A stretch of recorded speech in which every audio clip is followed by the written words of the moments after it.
Hello guys, welcome ulit sa ating channel. So update po muna tayo dito sa Pasig River Esplanade mga tropa. So samahan niyo po ulit si JR Doria TV ngayong hapon na ito. Update po muna tayo sa Pasig River Esplanade kung ano yung latest dito, no? Kung ano yung latest update mga tropa. So ikat-ikat muna tayo.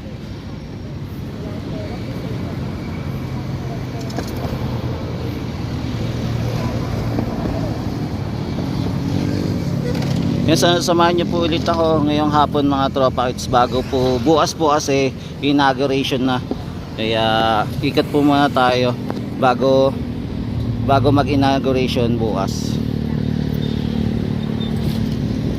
Yan, tara, let's go guys, simulan na natin mag update dito sa Pasig River Esplanade.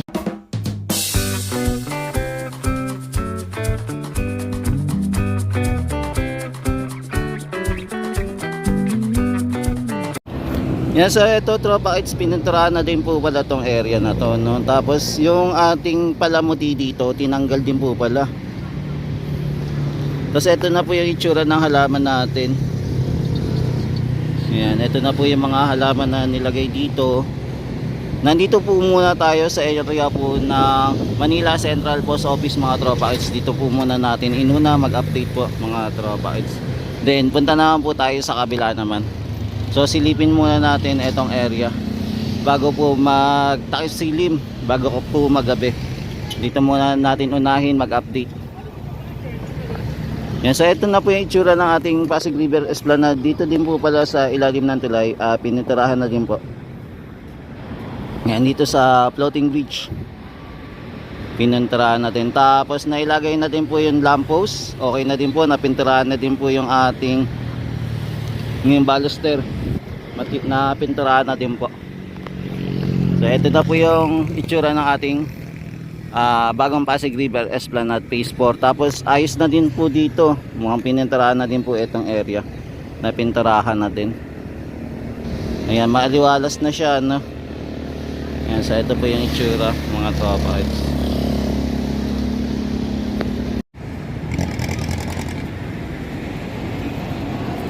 Yan, so ito po yung view natin pagka nandito po tayo sa area ng MacArthur Bridge po.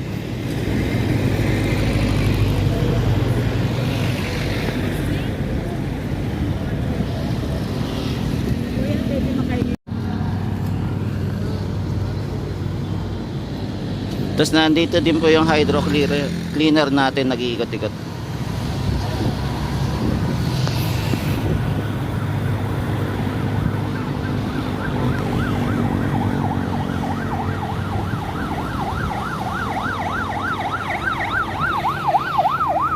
Kaya mapapansin po natin yung paglubog po ng araw ngayong hapong ito.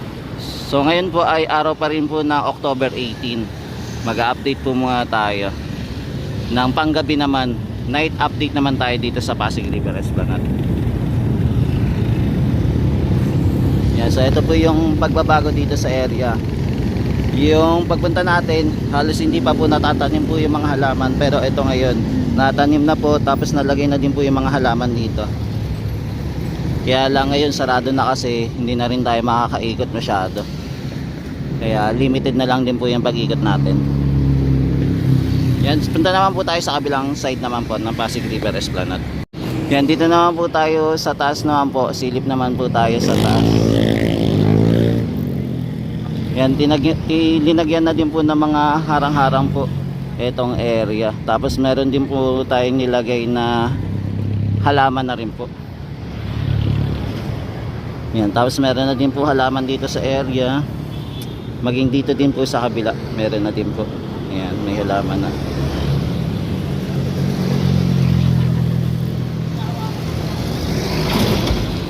Tapos dito naman po sa area naman, yan, kung mapapansin po natin, naglagay na po sila ng mga graba po.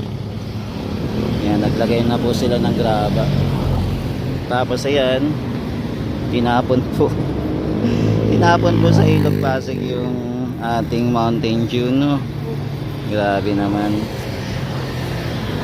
naglilinis nga tayo, tapos ayun, sana naman tinapon nila sa tamang basurahan.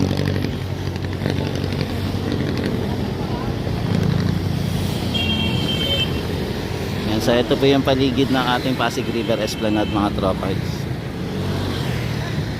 Yan, so magtatrabaho po ulit yung ating mga workers ulit.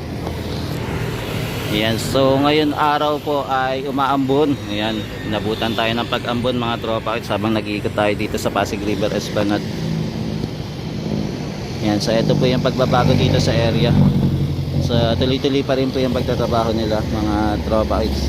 Mukhang may mag-overtime pa rin.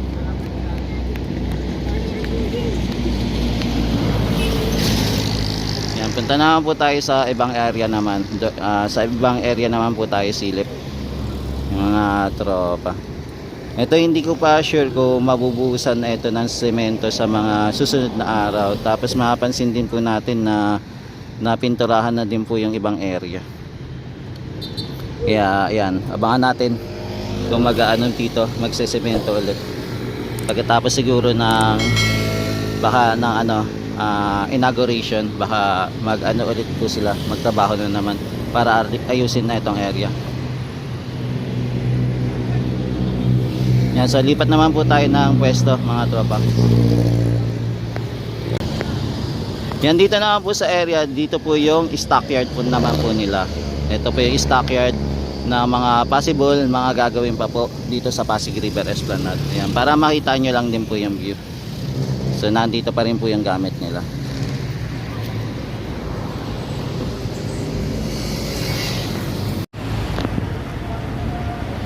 Yan mga tropas, naglagay na din po pala sila ng ilaw dito, no. Maganda dito, floodlight naglagay na rin po. Kaya maliwanag na po yung area dito. Yan, maganda dito din po. Naglagay na sila ng floodlight. Dati po hindi ito binubuksan pero ngayon binuksan na. Kaya maliwanag na po dito sa area. Yan, pauwi na din po yung mga workers dito. Tapos naglagay din po sila ng cover, no, mga tropa kids.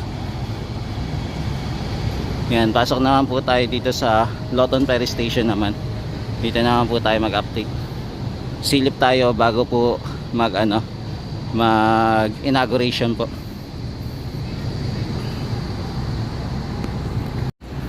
Yan, nagpintura na din po sila dito. Inaayos na rin po. Pinaganda na. Tapos naglagay na rin po pala sila dito ng hanging light. Ayan mga tropa kids. So naglagay na rin sila.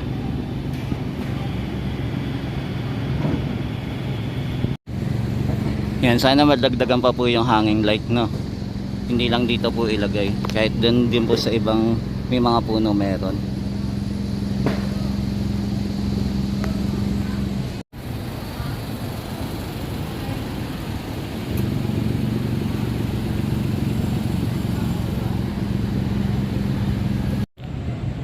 Yan, so ito po yung itsura ng ating Pasig River Esplanade po. Malapit po tayo dito sa may ayan, sa may footbridge area.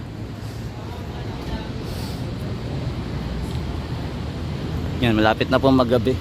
Yung ditong kabila po nabuksan na, pero yung dito sa side po hindi pa po nabubuksan. Wala pa pong ilaw. Yan, tapos nakapaglagay na din po pala sila ng hanging light, no. Yan, nakapaglagay na din dito po sa area. Yan, so ito po itsura, medyo maaga-aga pa eh. Yan, nakapaglagay na sila.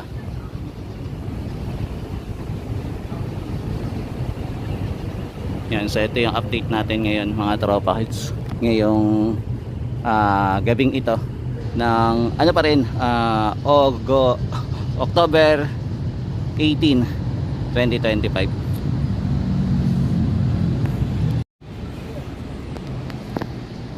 Yan, nakapaglagay na po sila ng mga lupa dito. Yung halaman na lang po yung ilalagay. Yan, hindi ko lang alam kung mahabol po ito bukas para ilagay po yung mga halaman.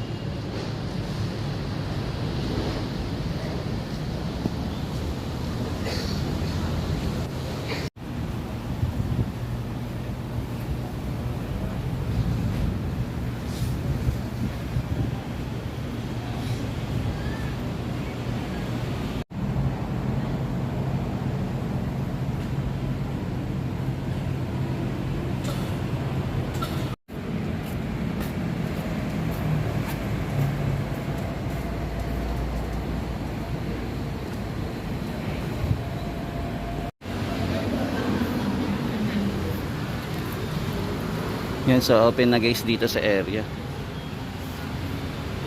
Tapos ang ganda po ng mga ilaw.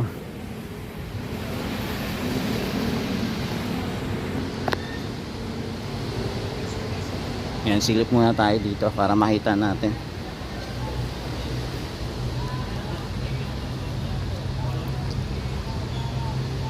Yan, so open area na po ito.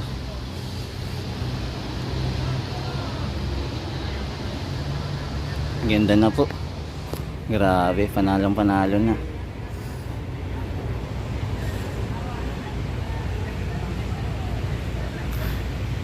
Yan, so ito po yung paligid naman po ng Arroceros Park. Kung mamasyal po kayo, ayan, open na po sa mga kababayan natin na gusto mamasyal ng gabi po. Open na po siya. Kaya kapag may time kayo, pasyal-pasyal lang po.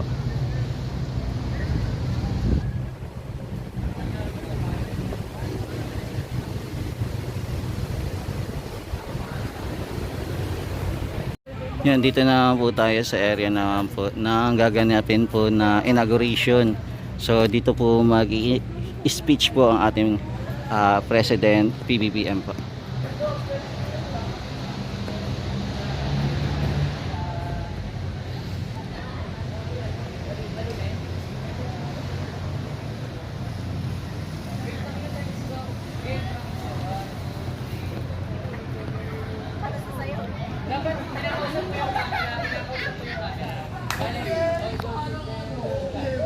Yan, hindi na tayo makakakyat pero tignan ko na lang po sa taas para makita ko po yung view.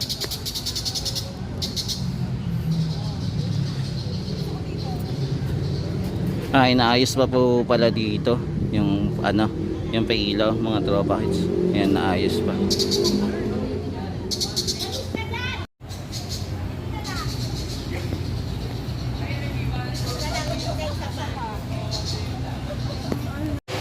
Yan, nandito na rin po yung mga TV screen, nakalatag na rin po. Yan, sa ito po. Maging ito din to. Ayan, no, nandito na rin.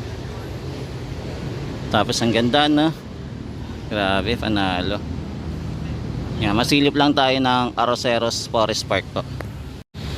Yung sa may nilagay din pala sila na spotlight pa dito, no? Pang spotlight ayun, no? Naglagay din sila. Grabe, ang ganda dito. Pang horror ata. Pang horror yung dito pagka mamasyal ka, no? Ayan, mga spotlight. Diba? Yan, nandito po tayo sa Arroceros Forest Park naman. So ito po yung matatanaw natin pagka mag-iikot-ikot naman tayo dito.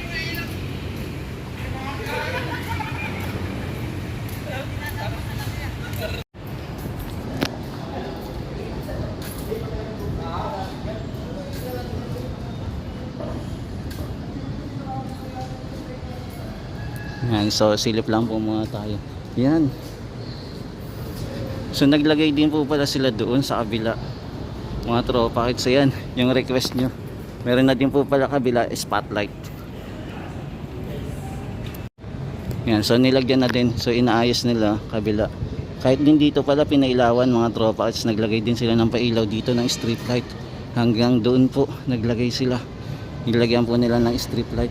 Galing, no? Tapos tinakpan lang po muna nila yung paligid doon. Diba? So ito na yung tsura. Ang galing na naisip nila. So magkabilaan na po, meron po tayong pailaw dito sa area. So bonggang bongga po.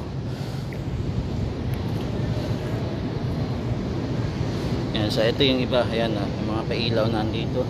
Tapos meron doon.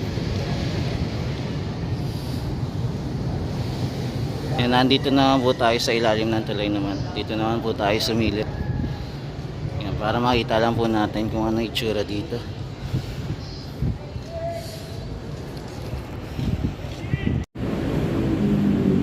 Yan, tapos itong pusa, ayos. Ang lupit ng pagkakaupo.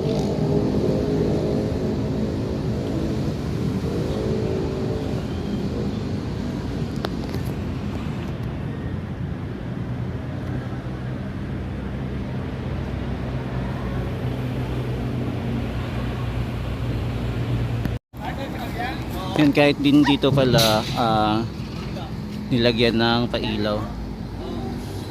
Yan, naglagay din pala siya ng pailaw dito, no? Ayan. Halos kompleto na pala yung pailaw dito.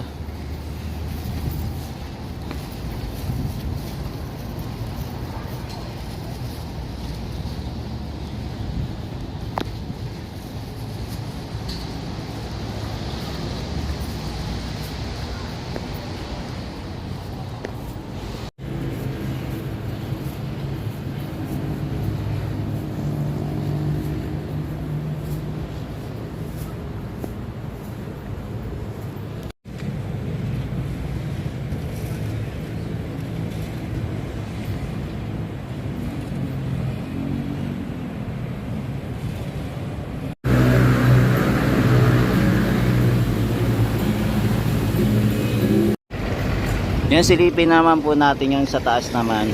Nandito naman po tayo sa Quezon Beach naman. Dito naman po tayo sisilip.